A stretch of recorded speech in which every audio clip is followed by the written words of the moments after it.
June 22nd, 1941. The sun had barely crested the horizon over Kiev when the first radio broadcasts shattered the Sunday morning stillness. German forces had crossed the Soviet frontier in a massive invasion, stretching from the Baltic Sea to the Black Sea. In dormitories and apartments throughout the ancient city, young people gathered around crackling radio sets, their faces pale with disbelief as the announcements continued. Among them was a 24-year-old history student named Lyudmila Pavlichenko, who listened to the news with a peculiar calm that belied the storm building within her. She had been preparing for this moment, though she had not known it, for nearly a decade.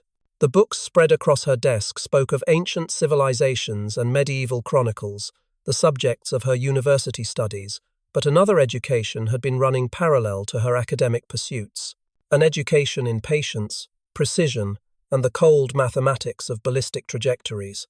The recruiting office in Odessa was chaos when she arrived 2 days later. Men of all ages crowded the doorways, shouting over one another, waving papers and identification documents. The air hung thick with cigarette smoke and nervous perspiration. Lyudmila pushed through the crowd, her slight frame belying the steel in her spine, until she reached the desk of an exhausted registrar who had processed hundreds of volunteers since dawn. She placed her documents before him and stated her request in a voice that carried no hesitation. She wished to join the infantry. The registrar looked up from his paperwork, taking in the young woman before him with her dark hair and determined eyes, and he laughed. Not cruelly, but with the weary condescension of a man who had heard every manner of patriotic declaration that morning. He suggested, as he had suggested to every other woman who approached his desk, that she consider the medical corps. The Red Army, he explained with forced patience, needed nurses desperately. The wounded would require tending. There was honourable work to be done, far from the shooting. Lyudmila did not argue. She simply reached into her bag and produced 2 certificates that changed the trajectory of the conversation entirely. The first was her Voroshilov sharpshooter badge, an honorary civil decoration that marked her as an accomplished marksman.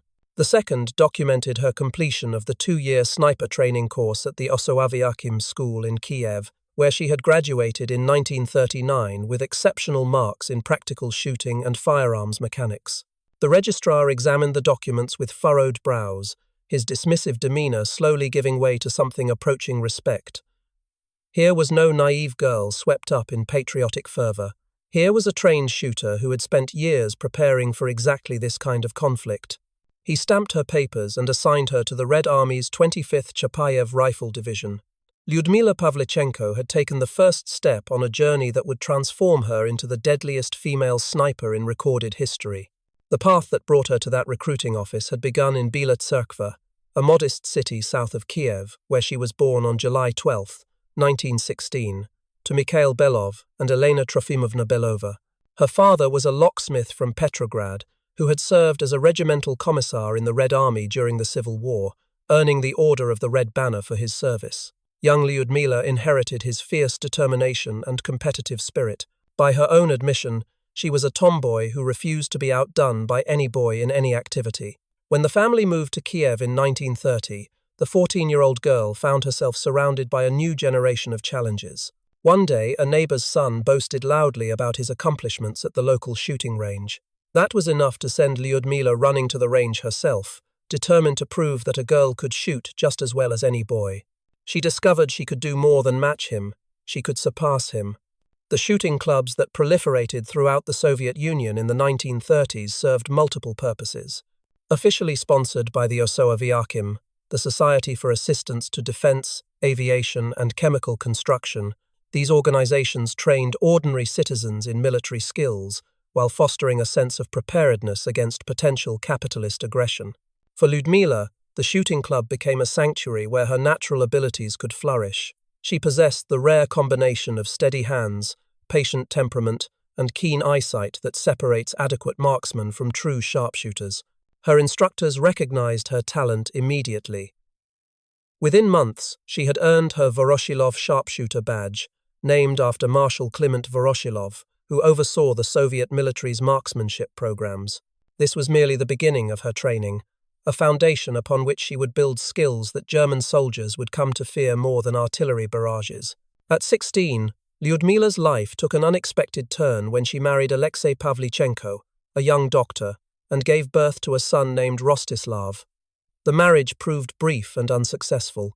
Within a short time, she found herself a divorced single mother living once again with her parents. Rather than surrender to the circumstances, she threw herself into work and education with redoubled intensity. During the day, she worked as a grinder at the Kiev Arsenal factory, a munitions plant where she learned the mechanical intricacies of weapons manufacturing. In the evenings, she attended night school to complete her secondary education. Her fingers, already deft from hours at the shooting range, became equally skilled at the precise metalwork demanded by the factory. She learned how weapons functioned not merely as tools but as complex mechanical systems, knowledge that would later prove invaluable when she needed to maintain and modify her rifles under field conditions. In 1937, Lyudmila enrolled at Kiev University to study history. She dreamed of becoming a scholar and teacher, of spending her days exploring the chronicles of ancient civilizations and medieval kingdoms. The university offered her intellectual stimulation she had long craved. She excelled in her courses on the history of the Soviet Union, Latin and English, the last taught by her mother who worked as a professor of the language. She competed on the university track team as a sprinter and pole vaulter, maintaining the athletic conditioning that kept her body strong and her reflexes sharp. But the political situation in Europe cast long shadows across the campus. Hitler's forces were on the march. Austria had fallen. Czechoslovakia had been dismembered. Poland had been crushed between the German and Soviet armies. Lyudmila watched these developments with growing unease, and during her second year at university, she made a decision that would define her future. She enrolled in the Oso Aviakim Sniper School's 2-year program, believing that her shooting skills might come in handy sooner than anyone expected. The sniper training she received between 1937 and 1939 went far beyond simple marksmanship. The curriculum encompassed ballistics theory, camouflage techniques, fieldcraft, observation methods, and the psychological conditioning necessary to function as a lone operator behind enemy lines. She learned to read terrain the way a sailor reads the sea, identifying positions of advantage and fields of fire at a glance. She studied the behavior of light at different times of day, understanding how shadows could conceal or betray a shooter's position. She practiced remaining motionless for hours, controlling her breathing, slowing her heartbeat, becoming one with the landscape until she was virtually invisible to casual observation. Her instructors taught her the importance of patience above all else. A sniper who rushes a shot, they emphasized, is a sniper who misses. And a sniper who misses once often does not get a second opportunity. When she graduated from the sniper school in 1939 with outstanding marks, Lyudmila returned to her history studies, but the world she hoped to inhabit as a scholar was rapidly disappearing. Germany and the Soviet Union had signed their non-aggression pact, a cynical agreement that fooled neither party about the other's ultimate intentions. The Soviet military was purging its officer corps of supposed enemies of the state, weakening its command structure at precisely the moment when strength was most needed. Lyudmila continued her studies, completed her coursework, and waited. The waiting ended on that June morning in 1941 when German tanks rolled across the frontier and Operation Barbarossa transformed the largest landmass on Earth into a battlefield. The chaos of those first weeks defied description. German forces advanced with terrifying speed, their blitzkrieg tactics overwhelming Soviet defenders who had been caught almost completely unprepared. Entire armies were encircled and destroyed. Millions of prisoners were taken. The Germans seemed unstoppable, their tanks and aircraft sweeping aside all resistance as they drove deeper into Soviet territory. Lyudmila found herself assigned to the 25th Chapayev Rifle Division, named after the legendary commander Vasily Chapayev, who had led the unit during the Civil War. But assignment did not mean immediate combat. The Soviet military machine was straining under the weight of mobilization, and weapons were in desperately short supply. Lyudmila spent her first weeks digging trenches and communication routes, armed only with a single RGD-33 fragmentation grenade. It was frustrating beyond measure to have trained for years, as a sniper only to be reduced to manual labor. But she understood the necessity. Every trench dug was a position that might save Soviet lives when the enemy arrived. Her opportunity came in the second half of July 1941, and it arrived through tragedy. A comrade positioned beside her was severely wounded by German shrapnel. As medics rushed to evacuate him, the injured soldier pressed his Mosin Nagant Model 1891 bolt-action rifle into Lyudmila's hands. The weapon was the standard infantry arm of the Red Army, a 5-shot bolt-action rifle chambered for the powerful 7.6 2x54mm rimmed cartridge. This particular cartridge had served in Russian and Soviet military service since 1891 and would continue in use for well over a century, making it one of the longest-serving military cartridges in history. The rifle was heavy and long, measuring over a meter in length without its bayonet, and its wooden stock was prone to warping in wet weather. But in trained hands it was accurate to distances that exceeded the capability of most soldiers to effectively engage targets. On August 8, 1941, Lyudmila recorded her first kills. German forces were probing Soviet positions near Belyaevka, and 2 enemy soldiers had advanced ahead of their unit, attempting to reconnoiter the terrain. Lyudmila spotted them from her concealed position several hundred yards distant. She steadied her breathing, aligned her sights, and squeezed the trigger. The first man dropped instantly. Before his companion could react, a second shot followed. Both lay motionless in the Ukrainian grass. Lyudmila called this her baptism of fire, the moment when training transformed into deadly reality. She had proven to herself, and to any remaining doubters, that a woman could indeed serve as effectively as any man in combat. The official scorekeeper added 2 marks to her tally. It was the beginning of a count that would reach 309 confirmed kills before her combat service ended. The siege of Odessa began in earnest in early August 1941 as Romanian forces, allied with Germany, pushed to encircle the strategic Black Sea port. The city's defenders faced overwhelming odds. The Romanian Fourth Army, supported by elements of the German 11th Army, committed 14 divisions and 2 brigades against the 4 divisions and approximately 34,000 defenders of the Odessa defensive area.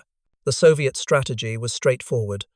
Hold the city for as long as possible, inflicting maximum casualties on the attackers while buying time for other Soviet forces to establish defensive positions further east. The defense would ultimately last 73 brutal days, from August 5th to October 16th. During this time, the Romanians would suffer approximately 93,000 casualties, while Soviet losses numbered between 41,000 and 60,000.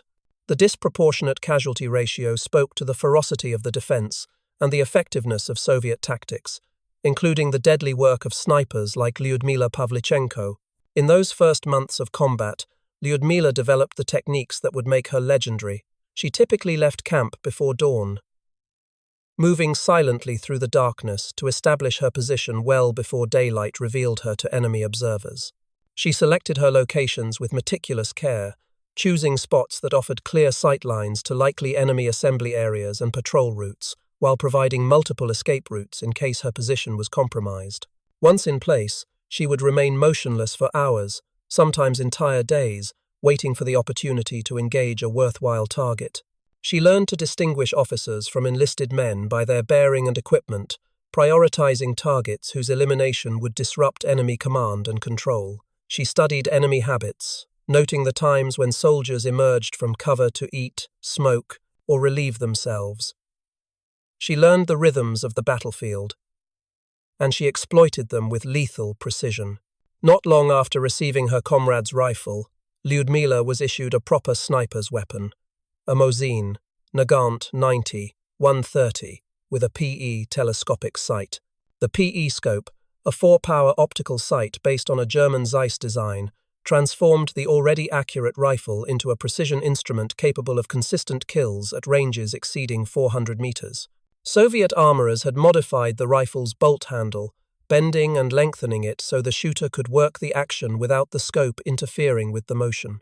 They had raised the front sight by 1 millimeter, allowing the sniper to use iron sights for closer engagements up to 600 meters when optical precision was unnecessary or when the scope's glass might catch sunlight and betray the shooter's position. Lyudmila went further, customizing her rifle with modifications learned during her time at the Kiev arsenal. She removed wood from the handguard to create a makeshift free-floating barrel, improving accuracy by ensuring the barrel's vibrations were not dampened or altered by contact with the stock. She bedded the barrel into the forend and adjusted the fit at every point where metal met wood. During the 73-day siege, Lyudmila recorded 187 confirmed kills. The number is staggering when one considers that each kill required hours of patient observation, careful positioning, and split-second execution. Confirmed kills meant that each shot had been witnessed by a third party, often a spotter working in tandem with the sniper. The actual number of enemy soldiers she eliminated was almost certainly higher, possibly significantly so, but Soviet military protocols required independent verification. By late August, her tally had passed 100, and she was promoted to senior sergeant. Her reputation was spreading through both armies. Soviet soldiers spoke of her in reverent tones, while German and Romanian forces began to take notice of the deadly shooter who seemed able to strike anywhere along their lines without warning. It was during the defense of Odessa that Lyudmila experienced one of the defining tragedies of her life. Amid the chaos and constant danger, she had fallen in love with a fellow sniper named Alexei Kitsenko, a junior lieutenant who served as her spotter and partner in the field. Working together in the intimate confines of sniper operations, sharing the tension of the hunt and the relief of survival, they had developed a bond that transcended military partnership. The two considered themselves married, though some accounts suggest they may have formalized the union, while others indicate her previous marriage had never been officially dissolved. The distinction mattered little to them. In the hellscape of Odessa, where death might come at any moment, they found solace in each other's company. Their honeymoon, such as it was, consisted of sharing a trench while hunting enemy soldiers. Lyudmila would later note with dark humor that the honeymoon had a positive effect on her shooting. In late winter or early spring of 1942, the war took Alexei from her. The couple was conducting reconnaissance from an elevated position when enemy artillery opened fire on their location. A mortar shell exploded nearby, sending shrapnel tearing through Kitsenko's body. Lyudmila, herself wounded in the blast, dragged her lover from the battlefield under fire, hoping against hope that the medics could save him. For several agonizing days, she waited by his side in the field hospital as doctors fought to keep him alive. It was not enough. Alexei Kitsenko died of his wounds with Lyudmila at his side. The loss devastated her in ways that would never fully heal. For the rest of her life, she would struggle with depression and what modern physicians would recognize as post-traumatic stress disorder, much of it traceable to watching the man she loved die in her arms. But in the immediate aftermath of Kitsenko's death, Lyudmila channeled her grief into fury. Her hands, which had begun to tremble, steadied once more when she took up her rifle. Her patience, if anything, increased. She became more methodical, more determined, more deadly. The enemy had taken something precious from her, and she would extract payment in the only currency the battlefield recognized.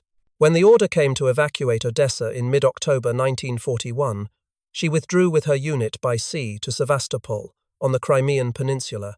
Behind her, she left 187 confirmed kills, and the grave of the man she had expected to spend her life beside. Ahead lay 8 more months of savage combat that would cement her legend and push her body to its breaking point. Sevastopol was no ordinary city, one of the world's strongest natural fortresses. The port had been fortified over centuries to resist attack from sea and land alike. High cliffs protected the harbour from naval assault, while the land approaches were guarded by multiple defensive rings of trenches, bunkers, and artillery positions. The Black Sea Fleet was based here, its massive coastal batteries capable of firing inland as well as seaward. These guns, including several turrets mounting 305mm weapons repurposed from battleships, were housed in reinforced concrete fortifications with armor plating nearly 10 inches thick. German commanders knew that as long as Sevastopol remained in Soviet hands, they could not safely advance into the Caucasus to seize the oil fields that Hitler's war machine desperately needed. The city had to fall, but taking it would prove far more costly than anyone in the German High Command anticipated. General Erich von Manstein, commander of the German 11th Army, was one of the Wehrmacht's most capable officers. He recognized immediately that Sevastopol could not be taken by the kind of rapid armored assault that had crushed so many Soviet armies in the opening months of the war. The terrain was wrong, the defenses too strong, the garrison too determined. He would need to organize a methodical siege, bringing up the heaviest artillery available and battering the defenses into submission before his infantry could advance. The first German assault came in late October and November 1941. It failed. A second major attack was scheduled for late November, but was delayed by heavy rains until December 17th. It also failed. Soviet forces, including Lyudmila's 25th Rifle Division, held their positions against repeated assaults, exacting a terrible toll on the attackers. For Lyudmila, the siege of Sevastopol became a masterclass in the art of sniping under the most adverse conditions imaginable. The urban terrain provided countless positions from which a patient shooter could observe and engage enemy forces. Ruined buildings, collapsed walls, and piles of rubble offered concealment. The constant artillery bombardment that churned the landscape created new opportunities daily as the terrain shifted and changed. She learned to work in the margins of chaos, positioning herself where German soldiers felt safe enough to expose themselves, then punishing that complacency with lethal precision. Her reputation grew to the point where the Germans began broadcasting personal appeals over loudspeakers, attempting to convince her to defect. They promised chocolate, officer rank in the German military, and comfortable living conditions. When bribery failed, they turned to threats, vowing to tear her into 309 pieces if she was captured, 1 piece for each confirmed kill. Lyudmila was pleased to know the enemy had her tally correct. The counter-sniping operations she conducted during the siege represented some of the most dangerous work a sniper could undertake. German forces had deployed their own sharpshooters to Sevastopol, skilled marksmen tasked with eliminating Soviet officers and breaking the morale of the defenders. When intelligence identified an enemy sniper operating in a sector, Lyudmila would be called upon to hunt the hunter. These duels could last for days, with both parties seeking the slightest advantage of position, concealment, or timing that might permit a killing shot. The work required nerve beyond ordinary courage. A single mistake, a moment's carelessness, meant death. Lyudmila won every duel she fought, eliminating 36 enemy snipers over the course of her combat service. One particularly tense engagement lasted 3 full days, with both shooters maintaining their positions through scorching heat and freezing nights, each waiting for the other to make the fatal error. In the end, as Lyudmila later recalled, her opponent made one move too many. It was, she said, one of the tensest experiences of her life. By May 1942, Lyudmila had been promoted to lieutenant and was cited by the Southern Army Council for killing 257 Axis soldiers. She had also begun training other snipers, passing on the skills and techniques she had developed through months of combat experience. Her students went on to kill over 100 enemy soldiers during the battle, extending her lethal influence far beyond what any single rifle could accomplish. She taught them patience and precision, the importance of reconnaissance and escape routes, the psychology of hunting human prey. She taught them what the factory and the university and the shooting range and the trenches had taught her. That preparation, discipline, and will could overcome almost any obstacle. More than 80 snipers received her training during the war, and their combined tally exceeded 2,000 confirmed kills. In early June 1942, as the German assault on Sevastopol reached its crescendo, Lyudmila's war came to a sudden end. The Luftwaffe was bombing the city relentlessly, flying over 23,000 sorties and dropping more than 20,000 tons of bombs in June alone.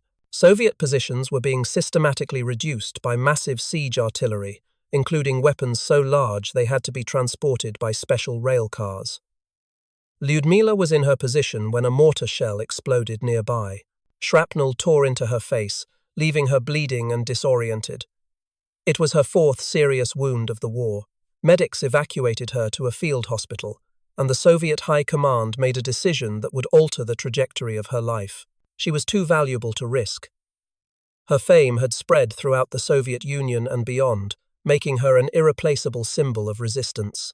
They ordered her evacuated from Sevastopol by submarine, one of the last vessels to escape before the city finally fell on July 4, 1942. When Lyudmila departed Sevastopol, her confirmed kill count stood at 309, including 36 enemy snipers and more than 100 officers. The number placed her among the deadliest snipers in history, male or female, and established her as the most successful female sniper ever to take up arms. She would never return to combat. After recovering from her wounds in Moscow, she was assigned a new mission: propaganda. The Soviet Union desperately needed its Western allies to open a second front in Europe, drawing German forces away from the Eastern Front where the Red Army was bleeding itself white. Stalin believed that personal testimony from someone like Lyudmila, a young, articulate woman who had proven herself in the crucible of combat, might help convince American and British leaders to act. In late September 1942, Lyudmila Pavlichenko arrived in Washington, D.C., becoming the first Soviet citizen to be received at the White House. President Franklin Roosevelt welcomed her personally, recognizing both the propaganda value of her visit and the genuine heroism she represented. But it was First Lady Eleanor Roosevelt who would become her true ally and lifelong friend. Eleanor invited Lyudmila to tour the United States, speaking at factories, universities, and public gatherings about her experiences at the front. The tour would take her to dozens of cities, from Washington to New York to Chicago and beyond, always with the same message. The Soviet Union was fighting and dying to defeat fascism, and America needed to do more. The American press proved less welcoming than the American First Lady. Reporters seemed unable to comprehend the concept of a female warrior. They focused on her appearance, noting that her green military uniform made her look fat, that her skirt was unfashionably long, that she wore no makeup and had not styled her hair. They asked whether women were allowed to wear cosmetics at the front, whether she had time for hot baths in the trenches, what colour underwear she wore beneath her uniform. The questions left Lyudmila dumbfounded and occasionally furious. She had killed 309 fascist invaders, had watched friends and lovers die beside her, had spent months in conditions of unimaginable horror, and American reporters wanted to discuss lipstick. Her responses grew increasingly blunt. She wore her uniform with honor, she told them. It bore the Order of Lenin. It had been covered with the blood of battle. She wished they could experience a bombing raid. They would forget immediately about the cut of their outfits. The turning point came in Chicago, where Lyudmila addressed a crowd that included factory workers and trade unionists who understood sacrifice in ways that comfortable reporters did not. She stood before them in her olive-drab uniform, her decorations gleaming, and spoke in Russian through a translator.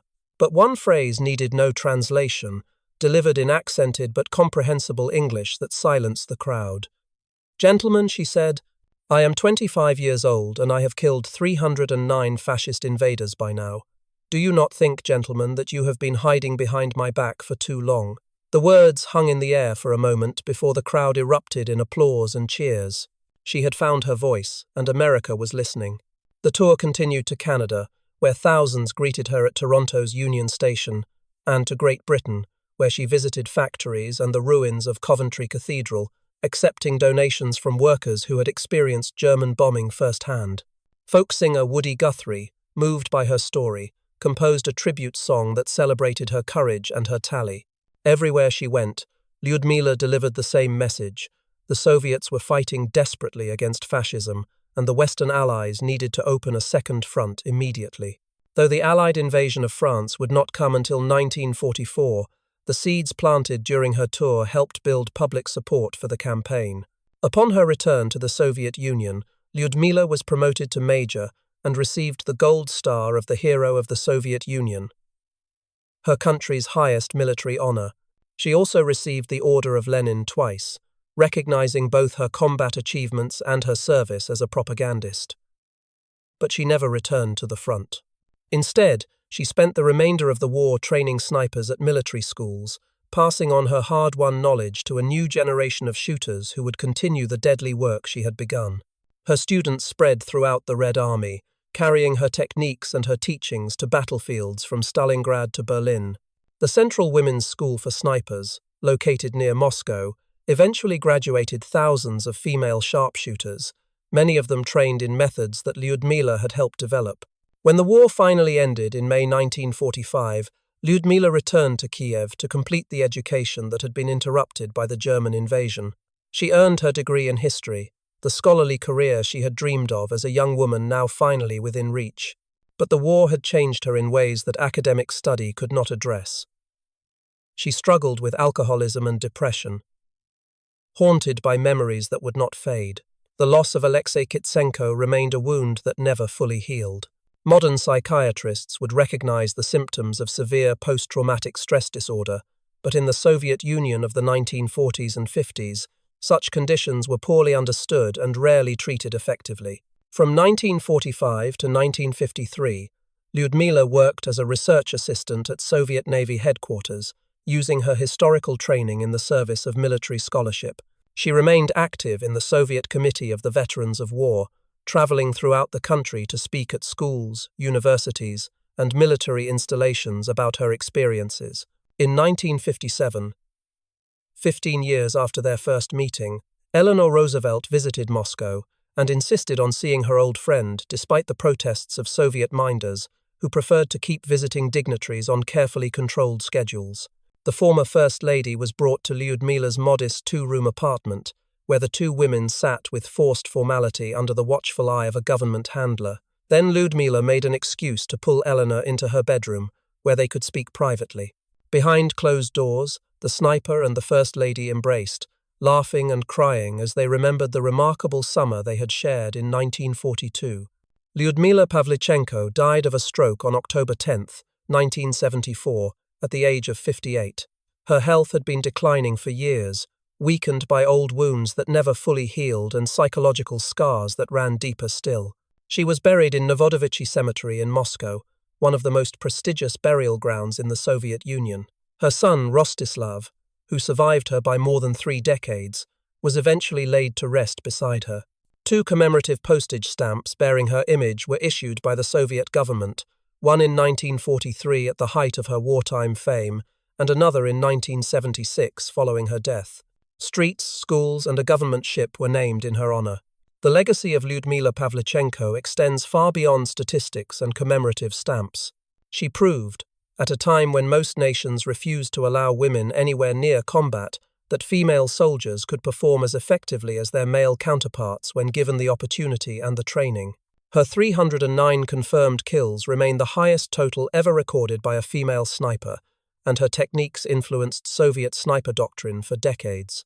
The approximately 2,000 women who served as snipers in the Red Army during World War II, of whom only about 500 survived, represented a military experiment that would not be widely replicated until the modern era. Lyudmila was among the most visible symbols of that experiment, proof that determination and skill mattered more than gender when bullets began to fly. But perhaps her most enduring legacy lies in the quiet defiance she embodied when she walked into that recruiting office in Odessa in the summer of 1941. They told her to be a nurse. They laughed at the idea of a woman in combat. They underestimated her because she did not fit their expectations of what a soldier should be. She proved them wrong, one precisely aimed shot at a time, until no one who knew her name would dare to doubt her again. In an age when women throughout much of the world were denied opportunities that men took for granted, Lyudmila Pavlichenko seized her own destiny and wrote it in the blood of fascist invaders. The girl from Bila Tserkva who refused to let any boy outdo her became the woman who outshot nearly every sniper, male or female, in the history of warfare. Lady Death earned her title in the trenches of Odessa and the ruins of Sevastopol, and history has not forgotten.